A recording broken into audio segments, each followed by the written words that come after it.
Tá aqui uma jogada super interessante. Eu acho que eu estou tentando explicar isso com a maior clareza possível. Tomara que você tenha entendido. Então, é um jogo de paciência e é um jogo de análise, uma análise fria que não pode envolver emoção. Tá? Então, quando eu falo sobre esse tipo de ação aqui, é exatamente sobre isso. Exatamente como você ser sofisticado e arrojado dentro dos seus investimentos para você lucrar muito, muito. Imagina só. Imagina só, pensa só. Quando eu penso nessa diferença, eu falo assim, de forma tranquila, mas quando eu penso nessa diferença de que você pode ganhar esse tipo de porcentagem aqui e a diferença da rota dos dividendos, que é você estar numa âncora e ganhando dividendos todo ano, né, e aumentando seus aportes e tudo mais, a diferença é pouca, vamos ser irônicos aqui. A diferença é que nesse aqui você conseguiu botar no bolso cerca de 90%. E provavelmente vai ter mais uma pernada super interessante aqui, que você vai colocar mais uma boa quantidade de dinheiro no bolso. E só um movimento desse aqui, tá certo que eu fiquei 8 semanas aqui esperando, mas esse movimento aqui vai me garantir quantos anos de renda fixa, entende? Então vai me garantir muito tempo de renda fixa, não, de dividendos. Vamos botar que a empresa de dividendos pague aí de 6 a 10%, vamos colocar 10%. Para fazer uma conta burra aqui, tá? Não é para fazer juros sobre juros, que a gente sabe que vai dar mais. Mas em geral aqui a gente vai ficar uns 7, 8 anos à frente daquele cara que está esperando o dividendo cair. Então assim, tem um jeito muito melhor, muito mais rápido de você aumentar o teu capital? Tem. É mais arriscado? É. Tem que ter expertise? Você tem que interpretar os sinais do mercado? Você tem que se proteger ao mesmo tempo? Tem. Precisa ficar olhando o computador a todo momento? Não. Vocês já viram aqui. Tem um maior tempo que você fica posicionado, tempo que você fica fora e você automatiza as coisas. E o revés disso é que, de repente, quando você tem um capital muito grande, você acaba criando uma distorção no mercado se fizer esse tipo de estratégia. Então é até interessante, às vezes, você separar uma parte menor do seu capital para você não causar tantas distorções em certas ações, né, e trabalhar com mais tranquilidade e sem correr muito risco, e deixar a outra parte do seu capital investido no conceito de o poderoso ciclo dos dividendos. Porque ao mesmo tempo você vai ter um dinheiro seguro lá, rendendo os seus dividendos, e ao mesmo tempo você vai estar atacando o mercado de forma ousada e sofisticada. A cada movimento que você faz, você ganha mais experiência. E uma coisa que eu gosto de utilizar é a margem que você tem para fazer trader durante um mês, que não paga imposto. Então eu utilizo isso como parte da minha gestão de risco para que eu não precise ultrapassar essa linha de imposto e ficar tranquilo com um capital pequeno, fazendo muito dinheiro com capital pequeno. Então a gente está falando aqui de dobrar. Então, assim, tenho movimentação de 20 mil no mês. Aí eu fiz um lucro, vamos botar aqui, de 90%, só uma ilustração, tá, pessoal? No geral, a gente pode diversificar isso aí um pouquinho, né, e deixar isso mais rico.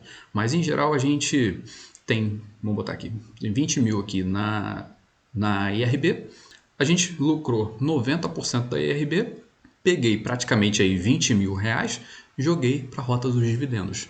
E os outros 20 mil continuam aqui.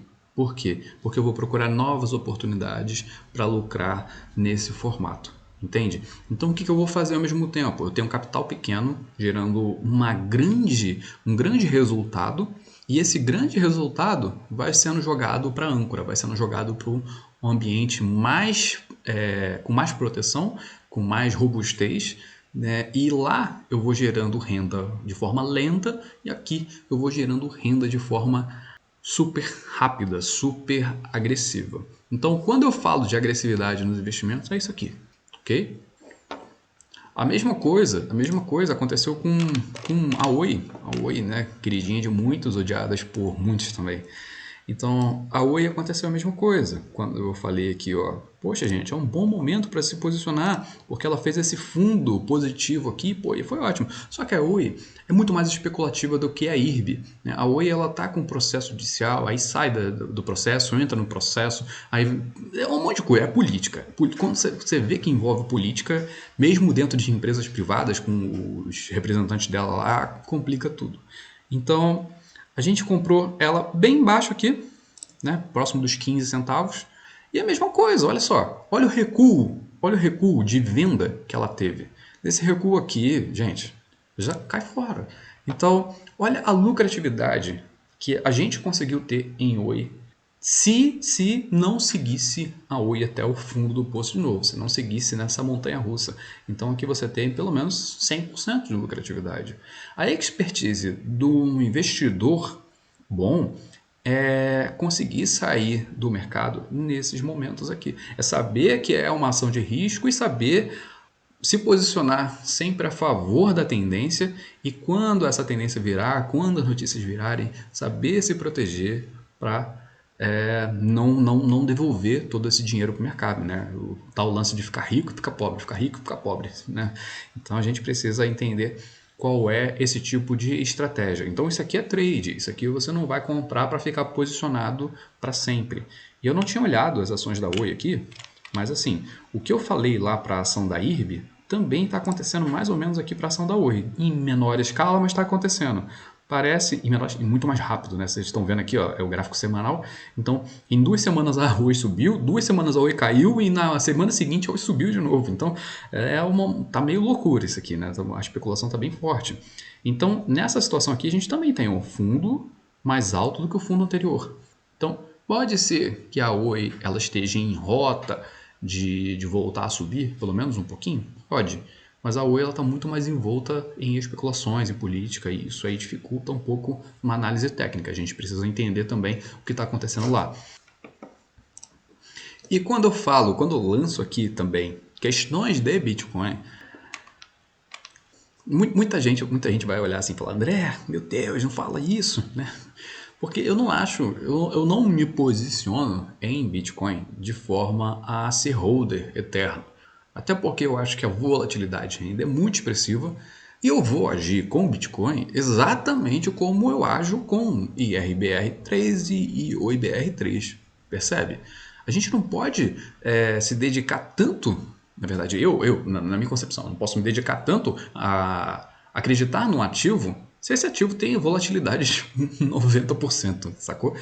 Então, nessa situação aqui, eu também aproveito as altas, e eu acho que esse é um ótimo momento de alta, tá? Se parecendo ser um ótimo momento de alta.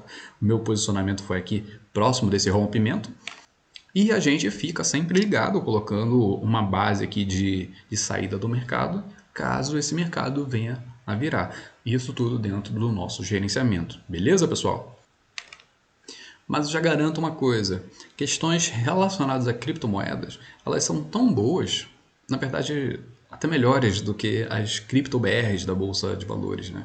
Porque a capacidade delas de subir, de valorizar é muito maior. Só para você ter uma ideia, aqui quando a gente fala em Bitcoin, né, a gente tem 400, 500% de lucratividade. Então vale a pena você destinar uma parte do seu dinheiro para esse tipo de investimento, né? Até porque é o que eu falei, se você separa uma parte do seu capital para ser mais arriscado e a outra parte do seu capital ela fica direcionada para coisas mais seguras, todo lucro que você tiver aqui, você pode jogar esse lucro para lá. Ou pegar esse lucro aqui, que já é um lucro feito de juros positivo, que não é necessariamente o dinheiro economizado do teu trabalho. Esse aqui é um lucro que você fez em cima de dinheiro. Então você pode simplesmente colocar ele de novo e fazer juros compostos de forma agressiva. Eu trabalhei dessa forma durante algum tempo e foi realmente muito interessante.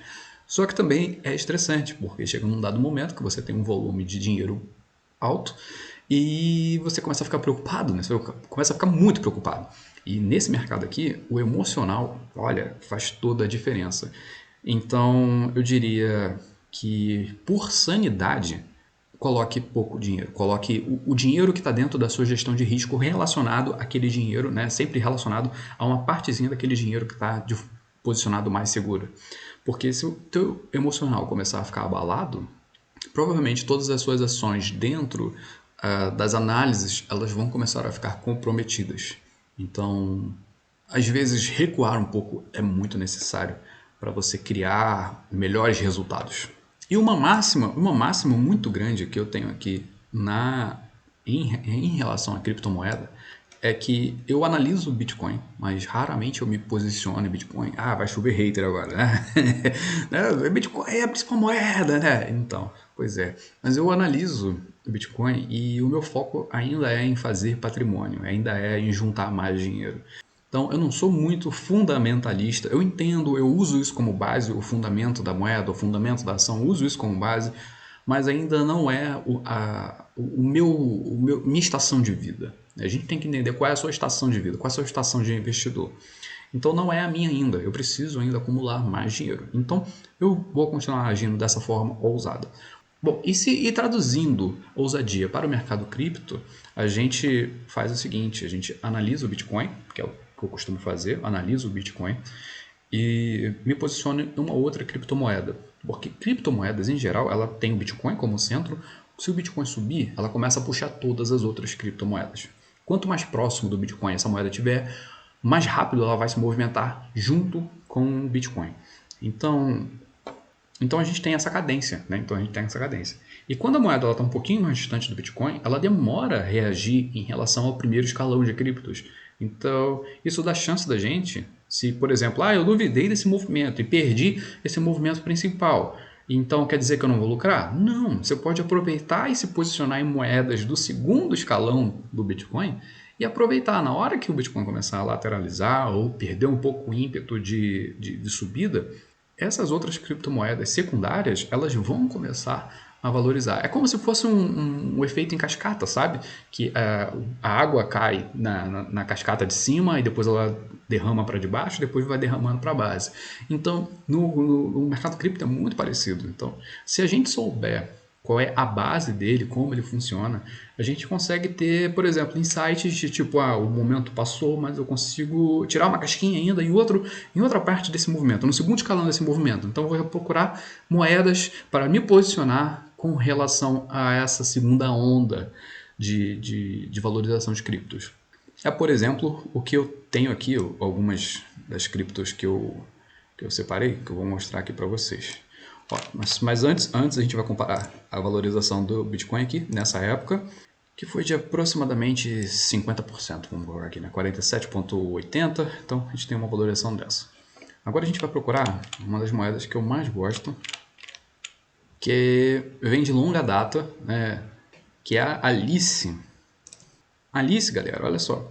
Por mais que o gráfico ele não esteja assim tão bonito, mas como o market cap dela é baixo e como o valor dela também está baixo em relação ao que ela já foi, qualquer espirro movimenta muito mais. Então aqui, na Alice, eu tive um aumento de 90%. Exatamente o mesmo movimento do Bitcoin, percebe? Exatamente o mesmo movimento do Bitcoin. Só que no Bitcoin ele valorizou 47% e aqui ele valorizou 90%. Então é a mesma lógica de IRB, de OI. Eu não vou ficar aqui até ele começar a corrigir, de repente cair um pouco. Eu vou ficar aqui até onde ele quiser subir. A hora que esse ativo, a hora que o pessimismo bater aqui nessa moeda, eu vou estar fora. Entende?